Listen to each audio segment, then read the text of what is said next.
So it doesn't look like there's much wrong with this foot, but yet I've still put a block on it. She had some small cracks right here, and they're really hard to hide from. When it comes to that foot though, I've got a feeling things are gonna get a whole lot more graphic.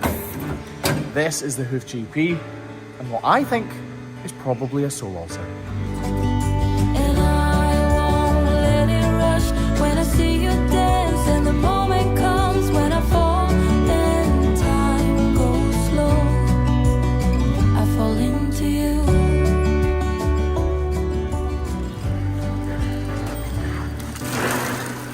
We don't have a hose that reaches this part of the farm, so we'll just wipe it off with some water with iodine in it from our bucket. You would think that every farm had a hose really handy for the crush, but it's not always the case. So sometimes we just have to make the best of what we've got. Right. I can see layer upon layer upon layer on this cow's foot. And because she's got so much extra pressure on that foot, because the extra height, so extra height means she's walking on it more than the other one because it's the lower foot down, because it's lower down. So all of the weight is going through this outer claw, when really it should be spread between the two claws evenly. Grab a nozzle to separate the feet. That just helps us really isolate the feet that we want to work on. This one here isn't really overgrown, but it is undulating. It's slightly long, so we'll reduce the length of that slightly, flatten off the toe area so it's nicely balanced, and then basically try to replicate that on this foot. You can see as I grind away on this inner claw that I'm being really careful. I don't want to remove very much material, so I need to be as careful as I possibly can with the grinder. But when it comes to this outer overgrown claw, I can really go to town. There is much more material to be removed. There's length to be removed and height. And with the bulk of the material removed, now we can use the knife for the finer details. Carve right into there, and we're going to reveal all these multiple areas really quickly. Oh, bye nozzle. Now we do need to model out this inner claw, so we'll do that before we continue more with the outer one. This just really helps the slurry be dispersed up in between the claws. So this part of the foot is the sole area, obviously, and this is the outer wall horn. All of the cow's weight is actually being carried by this outer wall horn, so we could remove a huge portion of this sole if we wanted, because it's not there to carry her weight. Right, that's looking pretty nice. Right, remove this. Stinks. So there is going to be layer upon layer upon layer here, but that is at the heel, so down here towards the toe area, we're not really sure what's going on underneath this layer of hoof horn. I don't know, that needs to come away though. Look, you see how sharp the knife looks up here, like that, and then as soon as you cut wall horn, it looks like it's blunt. That crack is no use there though. It's gonna need to come away.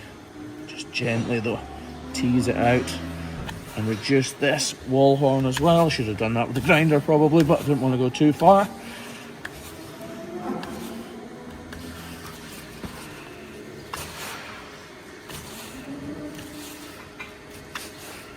Now we can start to see these layers. I'm not sure if this is going to be as bad as I first thought, although there is a hole starting to appear.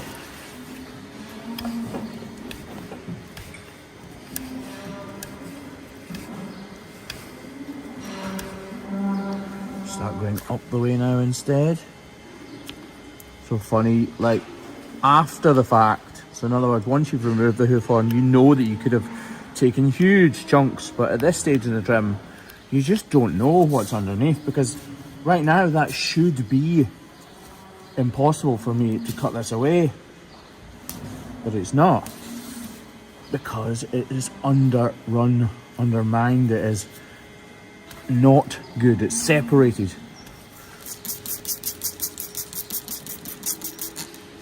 There's actually a little bit more to come off the toe area there.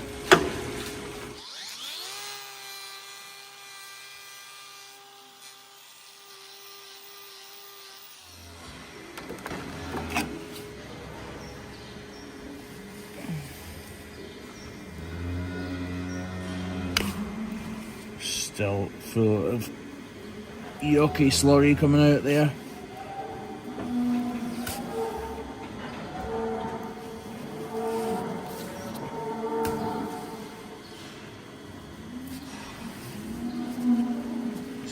these little pieces out from in between what's broken. Delicate work. Getting there though. Look at this. Looking fairly good. Just a bit more of this wall horn to come away. Lovely. So obviously you now know what happens. I flatten off this inner claw so that Craig can apply the block, and this glue has every chance of sticking before filling the entire area with this green spray, which is a copper and zinc compound which will sink in and get rid of that digital dermatitis. And then Craigie boy in the background wraps it up with salicylic acid, just to make entirely certain this cow has every chance of recovering fully. This foot doesn't really have much wrong with it, but we needed to put this block on to ensure that this little problem here didn't materialise into a much greater problem like exists on her other foot. Clearly we did need to intervene with this one though, because without help there's no way she would get over that. Right, let's see how she's walking with 2 blocks on.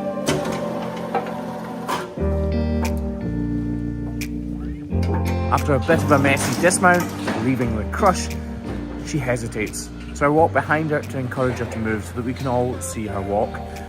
At first she's unsure of her steps, but as her strides begin to lengthen, you can see she's starting to understand that the block is really helping relieve her pain.